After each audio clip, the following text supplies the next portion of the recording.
Hello ladies and gentlemen, and welcome back to my channel for another third-party unlicensed 1/6 scale figure unboxing and review video. Now today we are taking a look at none other than the art figures the Mercenary, aka of course Crossbones, based off his appearance in Captain America Civil War. Now when it comes to Crossbones, Hot Toys did their thing. They teased us with a couple of pictures of him, they showed him at various events, and they even had him on display at Secret Base for quite some time. But they never ended up actually making him. So of course Art Figures said, no, that's not good enough, we are going to get it done. So personally, I'm super excited to finally have a Crossbones for my Civil War display. Now I picked up mine from Comic Sanctorum. I have included the link in the description below, but do bear in mind this is a third-party unlicensed item. That means the company that made this, Art Figures, is doing it in an unofficial capacity. What we are going to do now though is get the box laying flat in the light box and do the unboxing. Here of course we have the box art for the Mercenary. We have his name right up here along the top, and of course a massive Crossbones logo in the center. On the side we do have an image of the figure himself and all of the relevant legal information on the back. But I'm pretty sure y'all are as excited and as curious as I am to see what this guy looks like out of the box, so here we have him in his clam tray. Now I have been told that there is some assembly required here. As you can see, fresh out of the box, he comes pretty much wearing none of his gear, so I will have to pop it all on to complete the look. But first in-hand impressions are, wow, this guy feels hefty. They're definitely using their own style of body here, just like they have previously, but they've stopped doing that really weird polygonal style body. This feels much more natural. Now we do have one tray up on top and another down below with a metric ton of stuff. So what we are going to do now is get all of his accessories laid out in the light box and take a closer look at everything he comes with. Here we have all of the various parts and pieces that come with Crossbones. Now unfortunately, right off the bat, you're going to notice he doesn't come with a display base. Now let's be honest, we're all going to be displaying our Crossbones figure with the Civil War line, and they all have very nice matching display bases. So I personally am going to have to sort out a custom Crossbones base to match the rest of the line. But of course, that's something you can do by looking on eBay. Now starting off with the head sculpt first, I like it. I can see the likeness to the actor Frank Grillo. Of course, he does have all of the facial scarring from when the building was dropped on him, but I like the expression and I like the sculpt.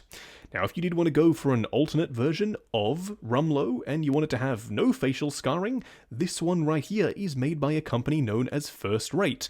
I actually prefer this head sculpt in terms of likeness, but of course it's not accurate to the film, the facial scarring just isn't present.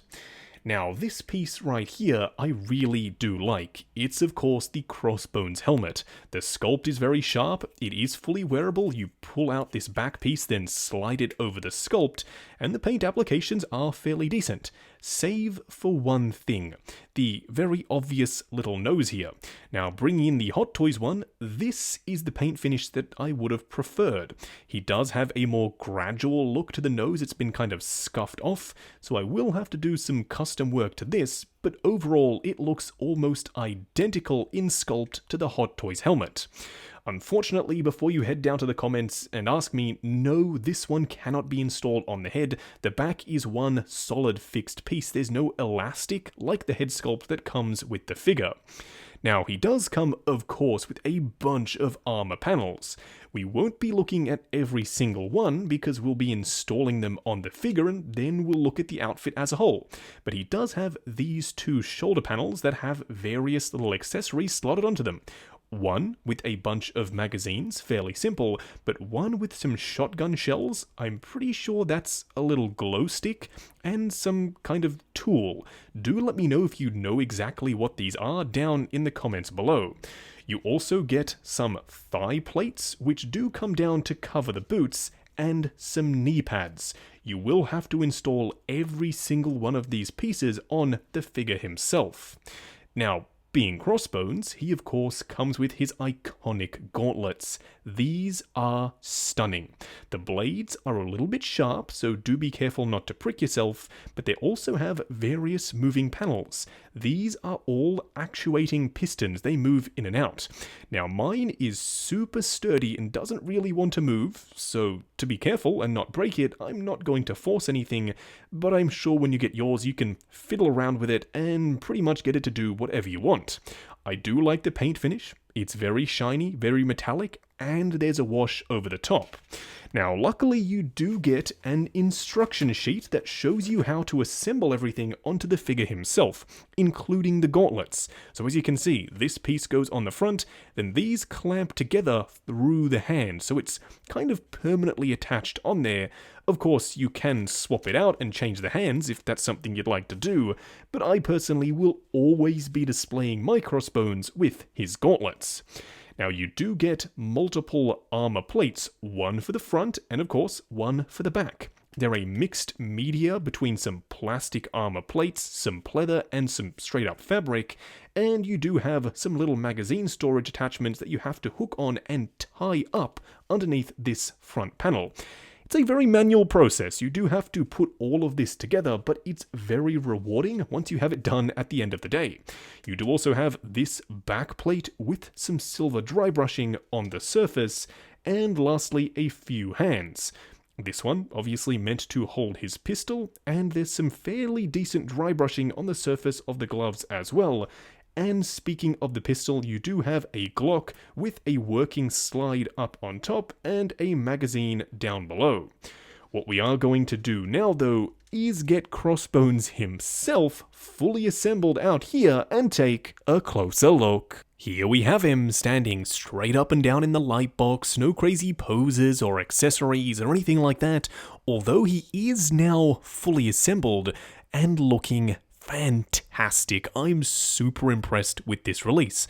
In my opinion, it's perfect for what it needs to be.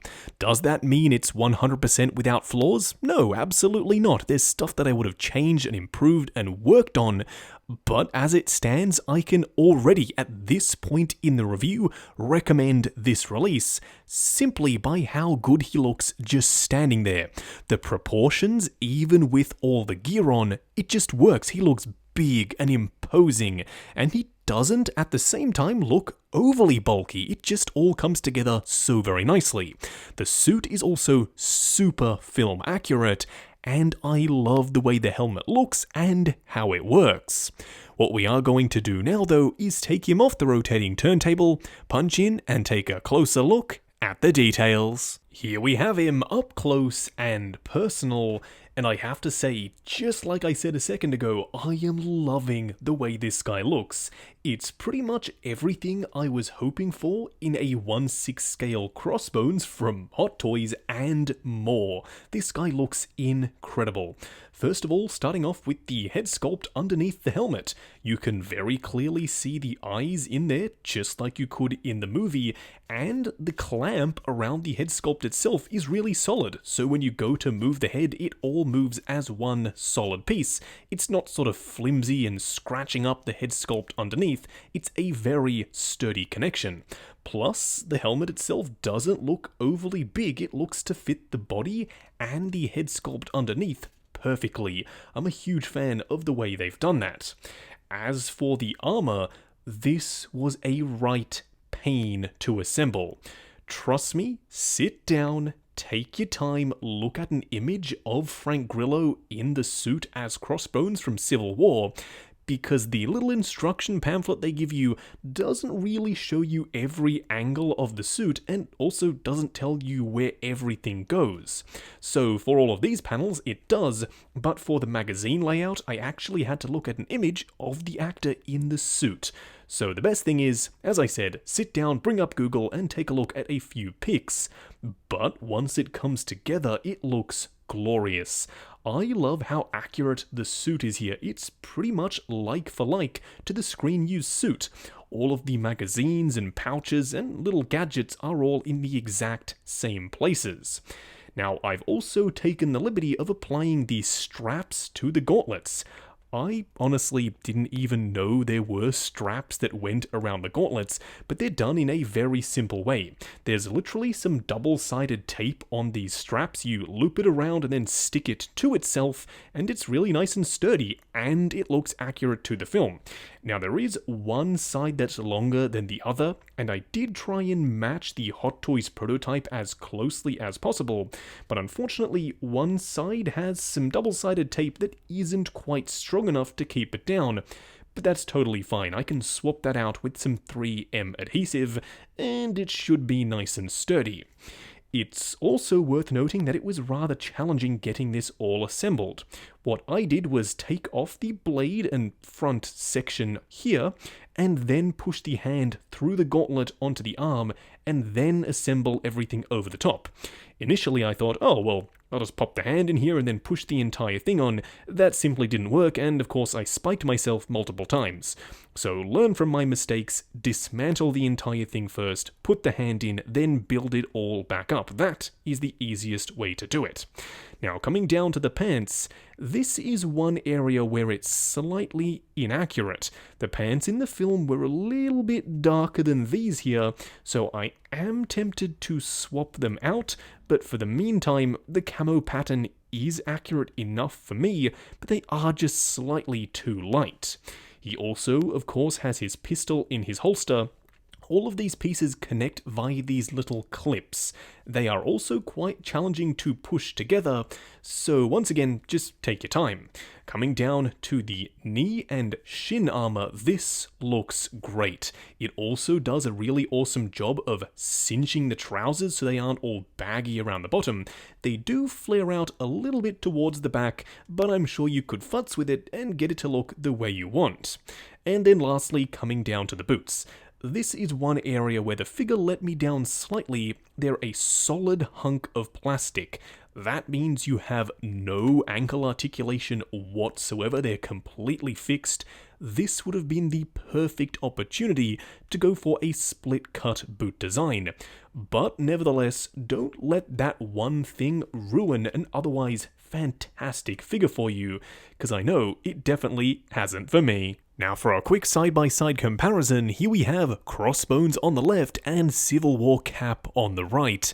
And oh boy, y'all are in for a treat. As soon as you set this guy up and pose him alongside your Cap, you'll see that it's all been worthwhile. All of the blood, sweat and tears that went into assembling this overly complicated outfit were worth it, because this right here looks fantastic. I'm super excited to finally have a Crossbones for the collection.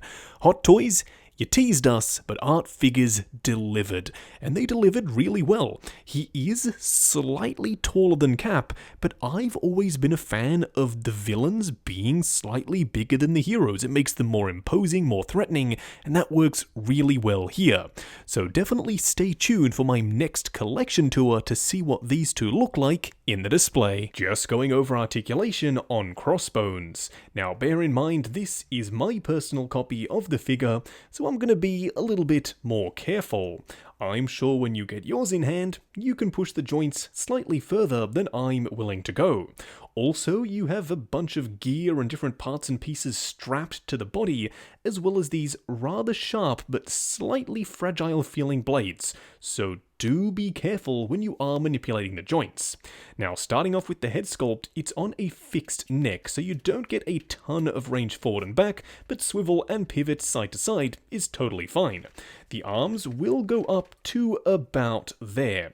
Now, Art Figures' bodies are known to break specifically at the shoulders if you push them too high up. So I would either recommend going for a body swap for something more sturdy, or just simply not pushing the arms too far up.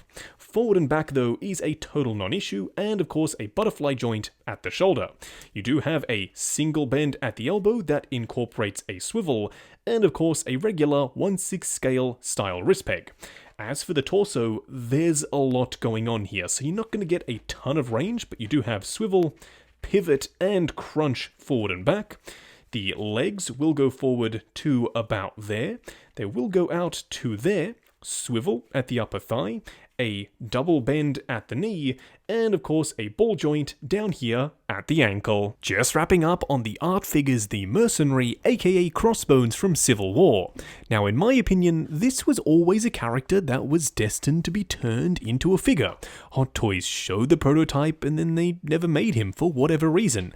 I don't exactly know why. They went really deep into the Civil War line and made pretty much every main character. Now you could make the argument that this guy isn't a main character, which I would agree with you on, but he still should have been turned into a 1/6 scale release. So yeah, I'm super glad that now finally Art Figures have done just that. This is a company that started off making really weird, obscure versions of characters like their Aquaman with that polygonal, blocky style body that was all kinds of goofy. I'm super glad that they've done away with that in favor of realism. This shows that they can make fantastic film accurate releases from superhero films as well. Their Riddick was great, this guy's awesome, so I have my fingers and toes crossed that their Ocean Master will be fantastic as well.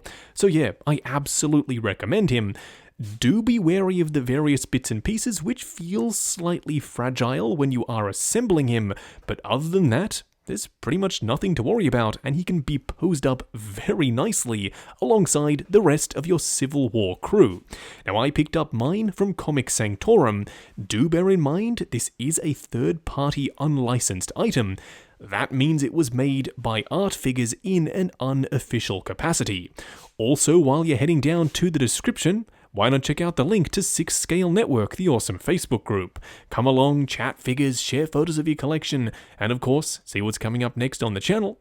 Like, comment, and subscribe, and we'll catch you in the next video.